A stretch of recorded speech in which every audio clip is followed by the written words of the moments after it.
Hey everybody, how's it going? My name is Darren, welcome back to the channel. So this is my Star Wars Outlaw review. Now, I've got 30 hours in the game already. I've finished the story and I'm now just clearing planets. But why should you care? I'm not a big streamer, I'm not a big content creator. Well, I'm going to be as honest with you, okay?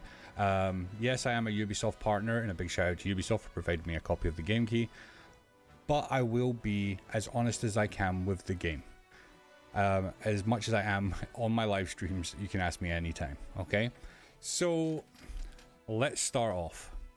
I'm going to start off with the bad stuff first, okay?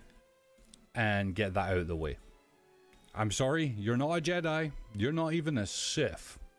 Oh, that's the bad stuff. Maybe a little bit of AI pathfinding and a few little bugs here and there.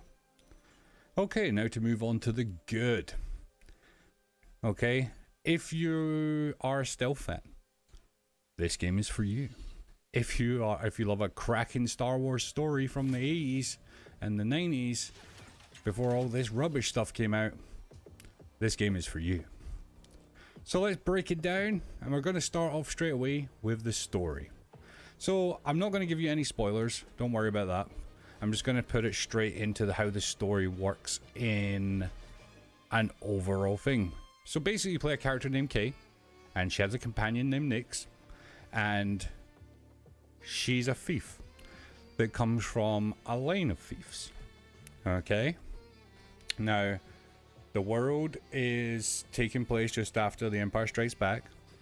There's a whole lot of Empire still in the galaxy. There's a lot of other things going on, but you will not see much Jedi. Yeah, I don't think I remember actually seeing a Jedi in my entire playthrough of the game. But it's not a bad thing. I'm kind of getting sick and tired of hearing about Jedis and seeing Jedis and how moany they've become. You know, I'm even sick and tired of the Sith, to be fair. It's about time we've seen a story that came out of the Star Wars universe that isn't related to the good and bad side of the world, but something a little bit more down to earth that we can all relate to. Now, Kay's story is absolutely fantastic. From start to finish, I loved it. I thought it was so engrossing. It pulled me right in. I wanted more. And even when the game finished, I was left going, wow, if this was a movie, I would have probably went to see it 3 or 4 times. This is the type of stuff that Disney should be popping out, not the stuff that we've seen recently.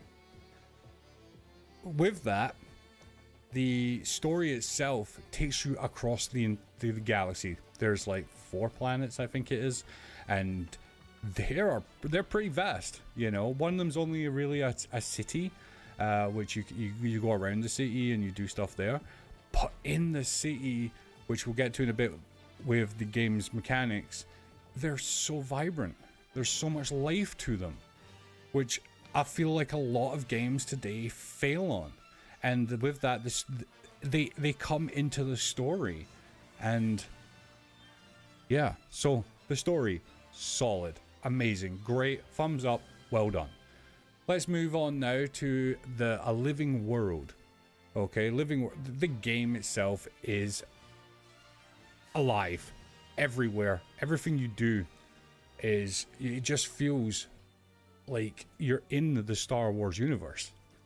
The populations there's so much stuff going on around the world. Some areas, yeah, you might only see a speeder bike or some Imperial imps running around, or some bandits or pirates or one of the factions, but it's alive and it makes you feel like you're actually present in the game, which a lot of games lack upon. Now, going into pubs and bars, things like that, where you can take part in mini games and speak to everybody, or it's so alive. It's really good. Outside of actual people, they did a stunning job here, solid. So that's 2 really good things so far. Okay, the story's really good, the worlds are really good, Now let's move on now to combat and like the basic mechanics of the game. Okay, this is the one that a lot of people care about. Fair enough. It's up to you how you take it.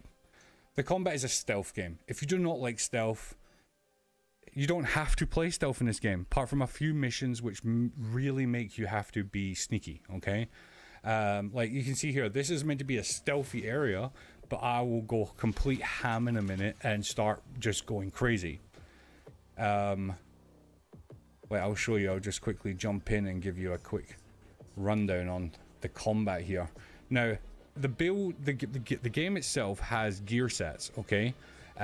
Each gear set that you can get from factions, loot crates, things like that, they provide you with bonuses, okay? Now, the bonuses in the sets I were running with was a health set, which allows me to have more health, better healing, and I heal when I hit people in melee combat. Now, ranged was okay. You know, I'm not one for dissing third-person shooters. I love them to bits. They're my bread and butter. You know, Division, things like that. But there hasn't been a decent stealth shooter third-person since Splinter Cell. In my eyes, you know, there's been plenty of stealth games come out, but none in the third-person sense of the Splinter Cell series. Okay, the combat in this game is so much fun. Like, you can do co-op takedowns, stealth takedowns. Like, it feels like Assassin's Creed in many parts. It has like action combat rolling. It has like ranged. It has quick time, co-op takedowns, stealth takedowns, all different kinds of stuff. You know, like, it feels good and it is good. Now, you can modify your pistol to do multiple different things, different ways of shooting. So like if you're a slow shooter, or if you're like me where I like to like spray and pray all the time, then you've also, because I found it to be a little bit hard to aim at some points, especially when there was like 20-30 troopers coming at me, you know. So I was like, all right, I don't have time to single shot, I'll move on to, you know, the rapid fire with explosive rounds, and then EMP bullets for my secondary to take down shields. And it was so good. Like, I never felt at any one point I was bored. I was just like, oh man, doing 6-hour stream, another 6-hour stream, and another 6-hour stream just to like get back into it and just keep it going. I was like so energized every time I played it. Now, it doesn't have the bullet sponginess of the Division.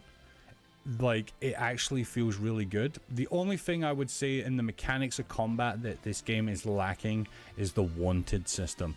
I was expecting it to be a bit like GTA, you know, 1-star, 2-star, all the way up to 5, and then it would get like a really crazy. It never got like that at all. I was literally running around full wanted levels, and maybe I'd see 1 or 2 troops come at me, these death troopers, and you'll see a couple of them in a second. And I just found them to be real boring, to be honest. It made me just not want to do it because I didn't see any reward for it. There was no reward for it. You don't get credits, or you don't get reputation or anything for winning or avoiding it. You know, it was pointless. It's a pointless mechanic to have, apart from a little bit of intense action here and there. So that concludes combat. The stealth side of it does need a lot of work. You can be spotted doing stupid things at any time. You know, it's not like Splinter Cell stealth. It's more like Metal Gear Solid style stealth in some aspects. Or like Assassin's Creed, but more watered down. It does need a little bit of work. The AI do need better pathfinding as well. Some of them are so stupid that you sit there going, wait, how did he see that? How did he not see that? And you're like, oh, it's fine, let's move on. But overall, it was really enjoyable. Combat, I would give it probably overall, if it was out of 10, an 8. Okay, it was good, it was enjoyable, but it could be better. The next thing, which you just seen on there, is called lockpicking. I seen on the screen there where I just unlocked that skill. The lock picking in this game is horrible. Like, absolutely, I hated it. It was probably the only thing I hated in the entire game that I wish I could change. Was the worst. So basically how it works, right, is instead of fiddling around to get like the right feel like you would in most games, this game is a timing based one. So it'll go, so if you're doing it based on the lights on the screen and you know, like say you don't have your headset on, it would be like beep beep beep, and then it would go beep beep beep beep, and you'd be like, oh crap, and half the time you'd fail. And there is like rewards for getting it perfect as well. So trying to get good at it was a nightmare, but it does say it's sound, so like you get it right on the sound. But if you're like me and like you have a big PC setup with all different issues going on all the time, sound delay is not your friend. So yeah, I got pretty annoyed with the lock picking. Especially with like patrols getting in my way, and as you can see here, enemies getting stuck behind walls, things like that. It was just stupid stuff, you know, nothing that cannot be fixed. Let's talk about vehicles. So you basically get two vehicles in the game. You get your ship. That's not your ship, by the way, on the screen right now. That's more imps arriving. You get your ship, which you can customize the color. You can customize, yeah, I think it's just the color, I think. Yeah, which is just a couple of skins here and there. You can customize your speeder bike as well. But you can modify it now, which is really cool. So like, for example, on the ship, you can give it like better shields, better weapons. You can select between different type of weapons like torpedoes and yada yada yada. And it makes it fun, you know, especially for space battles. It is really good. Space battles were absolutely fantastic. I felt them to be engaging and really enjoyable. Speeder bike, on the other hand, holy crap.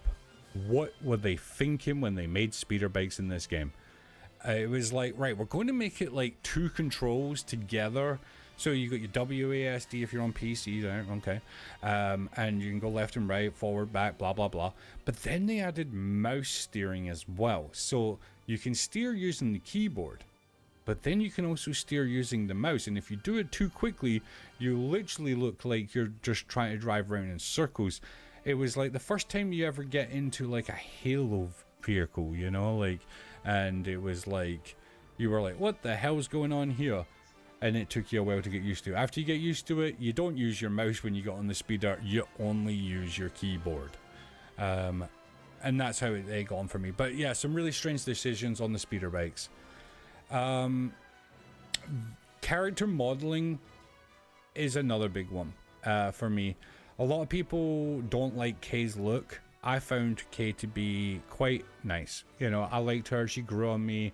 I ended up leaving the game going, wow, she's one of my favorite Star Wars characters.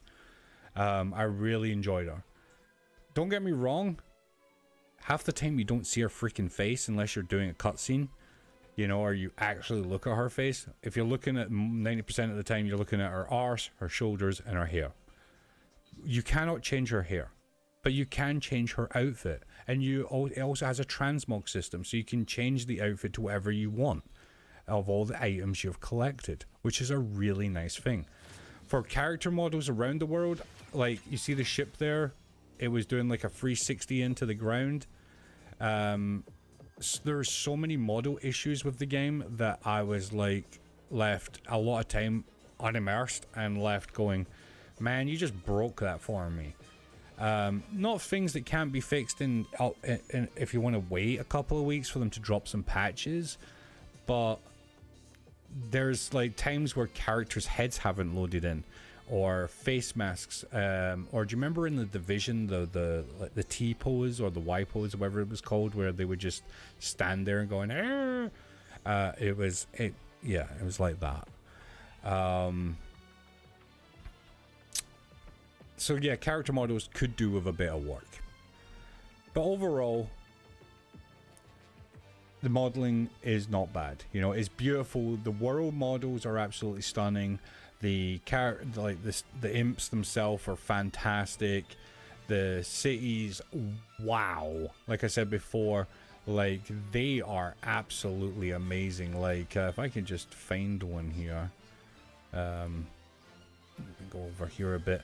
You can actually see the amount of detail in buildings and everything that's going on. It feels alive. It's so good. Sound for the game is the best sound in any scene there that I was talking about by models like glitching out. The sound of the game is fantastic, like so good. Like even the start menu, you don't want to leave the start menu because the sound is like, oh wow, that soundtrack is fat. You know, I really want it. I want it. Like I've been trying to find it on Spotify or on YouTube so I can download it. But overall, the sound is absolutely on point all the time.